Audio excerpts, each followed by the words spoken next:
Your neighbor with the leased BMW is broke. Your coworker in the 5-year-old Honda might be worth 7 figures. Nobody believes that the first time they hear it. But stick with me, because by the end of this, you're going to look at every successful person you know completely differently.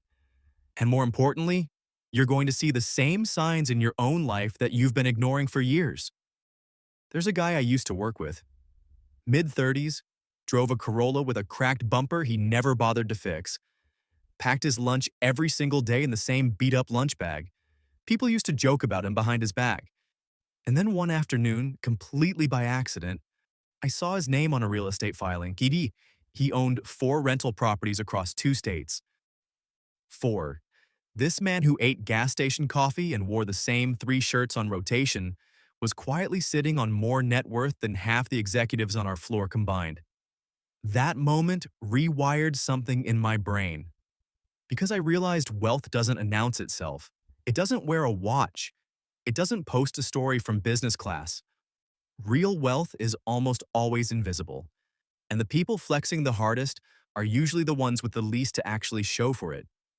So here's what I promised you. By the time this video ends, you're going to know the 10 quiet signs that separate people who are actually building wealth from people who are just performing it. And I'm going to tell you which one of these signs is the single biggest predictor of long-term financial freedom, the one almost nobody talks about.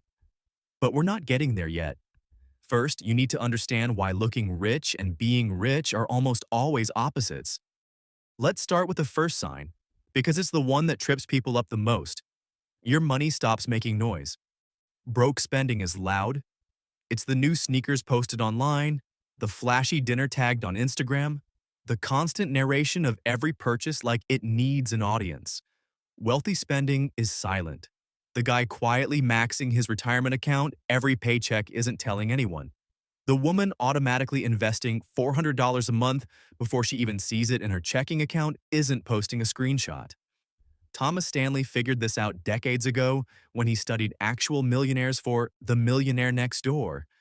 Most of them didn't look like millionaires at all. They looked like your dentist, your plumber, the quiet couple 2 houses down who still drive a minivan. If your money has started getting quieter instead of louder, that's not a lack of success. That's the sign.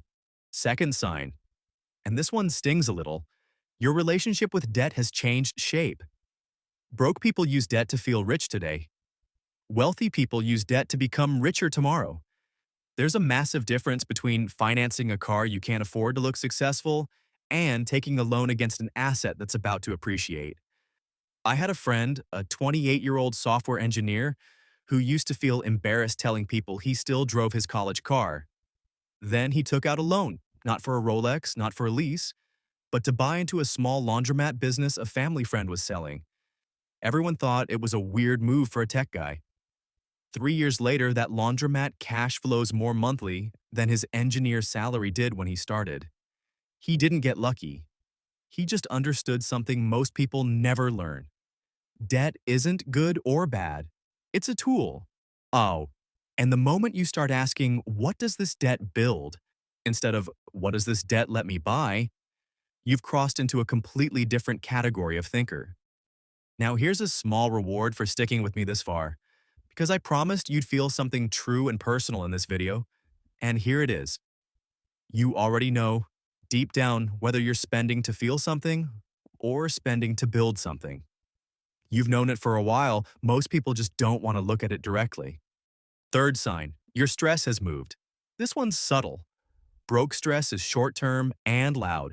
Rent due Friday, card declined at the grocery store, panic before payday. Wealth-building stress is long-term and quiet. Watching a market dip and feeling a knot in your stomach, even though you don't need that money for another 20 years. Worrying about whether you're contributing enough instead of whether you'll survive the month. If your financial anxiety has shifted from, will I make it to Friday, to, am I doing enough for the next decade? That's not a worse kind of stress. That's a completely different tax bracket of stress. It means the foundation is already there. You've just moved on to optimizing it. Fourth sign, and this is where it gets uncomfortable for a lot of people watching. Your friend group has started to feel a little off. Not because anything dramatic happened, just Off. You used to talk about the same things. Now, when they talk about the newest iPhone drop or the vacation they put on a credit card, something in you goes quiet instead of excited. That's not you becoming stuck up. That's you outgrowing a financial identity that used to fit and doesn't anymore. Psychologists call this identity drift.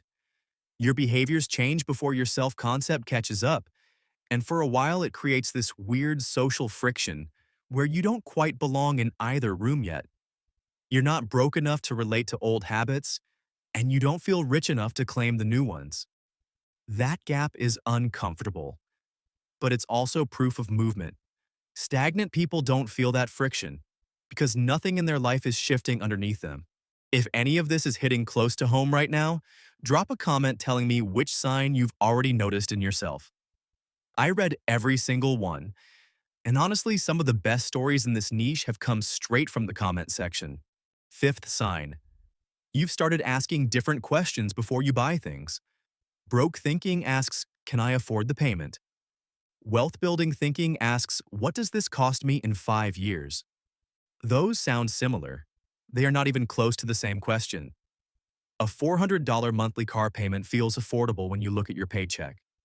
It looks completely different when you realize that same $400 invested instead, compounding at a normal historical average, turns into roughly $90,000 over 15 years. Nobody shows you that math when you're sitting in the dealership. Nobody shows you that math anywhere, actually, which is exactly why this channel exists. The moment you start doing that second calculation automatically in your head, without even trying, you've developed a completely different relationship with money than 90% of people around you. Sixth sign, and this is the one most people miss completely. Your peace has grown even though your bank balance hasn't moved dramatically. This confuses people. They think wealth means the number explodes overnight and suddenly they feel different. That's not how it works. What actually happens first is smaller and stranger. You stop checking your account out of fear. You open your banking app out of curiosity instead of dread. There's research on this. Behavioral economists have found that financial stress affects cognitive bandwidth almost the same way sleep deprivation does, shrinking your ability to think clearly about anything else in your life. So when that fog lifts, even a little before the numbers have caught up, that's not nothing. That's your nervous system telling you the trajectory has already changed, even if the destination hasn't arrived yet. Now let's get into the pivot because everything I've told you so far is going to sound completely backwards in about 30 seconds. And I need you to trust me on this. Everything up to now has been about what wealth looks like from the outside. Quiet spending, smart debt, invisible stress, shifting questions. But here's the reframe that changes everything. None of those are actually causes, they're symptoms. The real sign, the one underneath all 9 of the others, is this. You've started treating your future self like a real person instead of an abstract idea. That's it. That's the whole thing. Broke thinking treats future you as a stranger who isn't your problem yet. Wealth-building thinking treats future you as someone you already know, someone you're actively taking care of, the same way you take care of a parent or a kid. There's a well-known study out of Stanford using age-progressed digital photographs where people who saw a realistic image of their future older self suddenly became willing to save significantly more for retirement. Not because the math changed, but because their future self stopped feeling like fiction. Ah, once that shift happens in your head, every other sign on this list follows automatically. You don't have to force yourself to spend quietly. You don't have to force yourself to ask the 5-year question. It just happens because you're no longer making decisions for the person you are today. You're making them for the person you're going to have to look in the mirror as in 20 years. That shopkeeper story people always tell in these videos. You know the one. Small business owner reinvests everything, lives modestly, ends up owning the block. It's not really about the shop. It's about the fact that at some point, that person stopped making decisions for who they were and started making decisions for who they were becoming. That's the entire game. That's the 10th sign, and it's the one that makes the other 9 make sense. Here's the truth nobody tells you at 2 a.m. when you're scrolling through this stuff, wondering if you're behind. Wealth was never going to look the way you pictured it.